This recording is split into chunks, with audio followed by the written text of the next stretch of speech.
بنی اسرائیل کی ایک بدکار عورت بنی اسرائیل میں رہتی تھی جو بہت بد کردار تھی۔ خدا نے اس کو حسن و جمال سے خوب نوازا رکھا تھا اور وہ بدکار بھی انتہا درجے کی تھی۔ پوری بستی اس کے ساتھ تعلقات تھے۔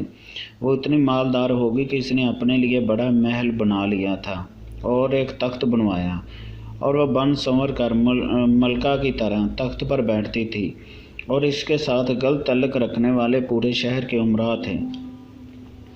اس کی زندگی ایسے ہی گزر رہی تھی۔ ایک مرتبہ کیا ہوا، وہ اپنے گھر کا دروازہ کھول کر تخت پر بیٹھی تھی کہ قریب کسی اور بستی کا نوجوان تھا جو نیک تھا، عبادت گزار تھا۔ وہ ادھر سے گزرا اور گزرتے ہوئے اچانک جو اس کی نظر اٹھی تو اس عورت پر جا پڑی، اور اس عورت کی ایسی تصویر اس کے دل میں چھپی کہ وہ آگے تو چلا گیا مگر اس کا دھیان ادھر ہی بھٹک گیا۔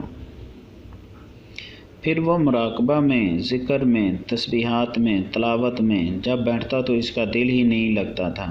اس نے روزے بھی رکھے لیکن خیال نہ نکلا۔ اس نے اپنے آپ کو تکلیف بھی پہنچائی، کئی دن اپنے آپ کو بھوکا پیاسا بھی رکھا مگر اس کے دل سے خیال نہ نکلا۔ حتیٰ کہ ایک دن اس نے سوچا کہ جب اس خیال سے میری جان چھوٹتی ہی نہیں تو میں جاتا ہوں۔ چنانچہ اس کے پاس جو تھوڑا بہت سامان تھا وہ اس نے بیچا، اور اس نے اتنے پیسے تیار کیے جتنے اسے بدکار عورت اپنے پاس آنے کی اجازت دیتی تھی۔ وہ اس عورت کے پاس آیا اور اس کو پیسے دے کر اس کے پاس چارپائی پر بیٹھ گیا، بات چیت کرنے لگا۔ اچانک بات چیت کے دوران اس کے دل میں یہ خیال آیا کہ میں تو نیکوکاری کے اتنے سال گزارے، آج میرے اللہ مجھے اس غیر محرم کے ساتھ بیٹھے ہوئے بھی دیکھ رہے ہوں گے۔ بس یہ خیال دل میں آیا تو اللہ کا درد دل پر غالب آ گیا اور نوجوان نے کانپنا شروع کر دیا۔ عورت اس سے پوچھتی ہے کہ تم کانپ کیوں رہے ہو، تمہارا چہرہ کیوں پیلا ہو گیا ہے؟ اس نے کہا بس میری طبیعت ٹھیک نہیں۔ اس نے کہا پھر تم جس مقصد کے لیے آئے ہو وہ مقصد پورا کرو اور جاؤ۔ اس نے کہا نہیں۔ وہ بڑی حیران ہوئی کہ آج تک میں نے اپنی زندگی میں کوئی ایسا مرد نہیں دیکھا جو میرا قریب اور اس طرح چارپائی پر آ کر بیٹھے اور پھر برائی کیے بغیر چلا جائے۔ یہ نوجوان کیسا ہے؟ مگر نوجوان نے کہا اچھا میں جاتا ہوں۔ اس نے کہا تم کون ہو، کیا ہو؟ اس نے بتایا کہ میں اس نام کا بندہ ہوں، فلاں بستی کا ہوں، اور میرے دل میں یہ خیال آ رہا ہے کہ میں نے اتنی عمر مسلح پر بیٹھ کر گزاری، آج میرا اللہ مجھے تیرے ساتھ بیٹھے ہوئے بھی تو دیکھ رہا ہے۔ بس اس کے بعد اس نوجوان کی آنکھوں میں سے آنسو آ گئے اور وہ چل پڑا۔ اب وہ چلا تو اس عورت کو جو تھوڑی دیر کی صحبت ہوگی اس کی برکت اس کو مل گئی۔ چنانچہ عورت کے دل میں خیال آیا کہ یہ کنوارا نوجوان اتنا اللہ سے ڈرتا ہے جبکہ اس نے گناہ بھی نہیں کیا، اور میں تو سارا دن اور ساری رات گناہوں کا مرتکب ہونے والی ہوں، میں تو خدا سے ڈرتی ہی نہیں۔ اس کے دل میں شرمندگی پیدا ہوئی، ندامت آنے لگی، کروں کیا تو کیا کروں؟ دل میں خیال آیا کہ اچھا چلتی ہوں اور حضرت موسیٰ علیہ السلام سے پوچھتی ہوں کہ میرے لیے بھی توبہ کی کوئی صورت بنتی ہے۔ وہ اپنے گھر سے نکل کھڑی ہوئی۔ اب اس کو بستی کا ایک بندہ پہچانتا تھا، وہ ایسی نامی گرامی چیز تھی۔ وہ چلی اور جا کر حضرت موسیٰ علیہ السلام کو جو دیکھا تو وہ اس وقت بنی اسرائیل کے لوگوں کو نصیحت فرما رہے تھے۔ اس نے کسی آدمی کے ذریعے پیغام بھیجا کہ حضرت موسیٰ علیہ السلام سے جا کر کہو کہ میں آپ سے ملنا چاہتی ہوں۔ اب جس کو پیغام دیا وہ بیوقوف تھا۔ کچھ پیغام پہنچانے والے بھی تو ایسے ہی بیوقوف ہوتے ہیں جس کو ڈھنگ ہی نہیں آتا پیغام پہنچانے کا۔ اس خدا کے بندے نے سیدھا جا کر سب کے سامنے کہہ دیا حضرت آپ سے فلاں عورت ملنے آئی ہے۔ حضرت موسیٰ علیہ السلام نے نام سنا تو آپ کو بہت جلال آیا کہ لوگ کیا سوچتے ہوں گے، ایسی عورت ان سے ملنے کے لیے آئی، ان کا کیا تعلق اس سے؟ حضرت موسیٰ علیہ السلام نے غصے میں کہہ دیا کہ اس سے کہو کہ چلی جائے، میں اس سے نہیں ملنا چاہتا۔ اس بیوقوف نے آ کر کہا کہ میں نے بات کہی تو حضرت موسیٰ علیہ السلام بڑے ناراض ہوئے، وہ تو بڑے خفا ہوئے تم سے، وہ ڈر گئی۔ اس نے کہا میری بدکاریاں ایسی ہیں کہ اللہ مجھ سے پہلے ہی ناراض تھا اور اب اللہ کا نبی بھی مجھ سے بات نہیں کرنا چاہتا۔ میرے لیے تو اب دنیا میں ٹھکانہ کوئی نہیں۔ بڑی اداس اور بوجھل قدموں کے ساتھ وہ وہاں سے واپس آئی اور ایسے سمجھ نہیں آ رہی کہ وہ کیا کرے۔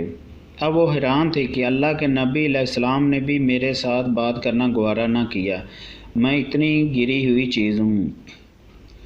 وہ بات کرنا بھی نہیں چاہتے۔ چنانچہ وہ گھر آئی۔ اس نے گھر کی کنڈی لگائی۔ اس نے اپنے کسی بڑے سے سنا ہوا تھا، بندہ جب اپنے رب کو مناتا ہے تو اس کو چاہیے کہ وہ اس کے سامنے سجدہ کرے۔ چنانچہ اسے اور کوئی طریقہ آتا نہیں تھا۔ گھر کنڈی لگا کر ایک جگہ اس نے اللہ کے سامنے سجدہ کیا۔ دل سے یہ کہہ رہی ہوگی میں تیرے سامنے جھک رہی ہوں خدا، میرا کوئی نہیں اللہ تیرے سوا۔ اسے پوری دنیا میں اور کوئی نجات کا راستہ نظر نہیں آتا تھا۔ پھر اللہ کی شان دیکھیے، اس نے رات گزاری۔ اگلے دن اس کے دل میں خیال آیا کہ میں عورت ذات ہوں، اکیلی مکان میں رہتی ہوں، ایک میری خادمہ ہے، تو میں اگر نیت کر بھی لوں تو جتنے لوگ میرے ساتھ بدکاریاں کی ہیں وہ تو مجھے اس میں نہیں رہنے دیں گے، تو بہتر یہ ہے کہ میں اس جگہ کو چھوڑ کر چلی جاؤں۔ تبھی اس نے فیصلہ کر لیا کہ میں یہاں سے چلی جاتی ہوں۔ اس نے اپنے آپ کو سادہ سے کپڑوں میں لپیٹا تاکہ کوئی کپڑوں کو اور حسن و جمال کو نہ دیکھے اور یہ کون جا رہی ہے۔ پھر اس نے سوچا اور تو ذات ہوں، کہاں جاؤں؟ دل میں خیال آیا وہ جو نیک نوجوان تھا جس کے دل میں اللہ کا اتنا خوف تھا، وہ اللہ کے ڈر سے کانپ رہا تھا۔ کیوں نہ میں اس نیک بندے کے پاس چلی جاؤں اور اس کی خادمہ بن کر رہ جاؤں، ممکن ہے کہ وہ مجھے نکاح میں ہی قبول کر لے۔ یہ اس بستی کی طرف چل پڑی۔ چنانچہ ڈھونڈتے ہوئے وہ اس بستی میں اس کے گھر پہنچی اور گھر والوں سے کہا کہ میں فلاں بندے سے ملنے کے لیے آئی ہوں۔ تو انہوں نے کہا کہ اس کا ذکر و عبادت کا معمول ہے اور وہ کمرے سے اتنے بجے نکلتا ہے، تم انتظار کر لو۔ چنانچہ اس نے کہا بہت اچھا، اور انتظار میں بیٹھ گئی۔ جب انتظار کرنے بیٹھی ہوئی تھی کہ تو اچانک اس نوجوان نے دروازہ کھولا اور اس کی نظر اس عورت پر پڑی۔ یہ سامنے بیٹھی ہوئی تھی۔ جب نوجوان نے عورت کا چہرہ دیکھا تو اس کو اپنا وہ وقت یاد آ گیا۔ وہ کون سا وقت تھا؟ میں اپنے مسلح کو چھوڑ کر بالاخر اس کی چارپائی پر جا بیٹھا تھا، تو اس نوجوان کے دل پر خوف طاری ہو گیا، کہیں یہ میرے ایمان خراب کرنے تو یہاں نہیں آ گئی۔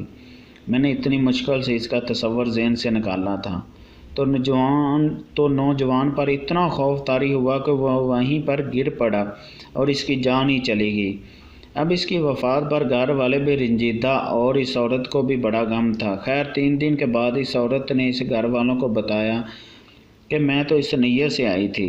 انہوں نے کہا اب وہ تو اس دنیا سے چلا گئے، اس کا ایک بھائی ہے، اگر تم مناسب سمجھو تو ہم اس سے پوچھ لیتے ہیں، اگر وہ تمہارے ساتھ نکاح کر لے تو تم اس کے ساتھ نکاح کر لو۔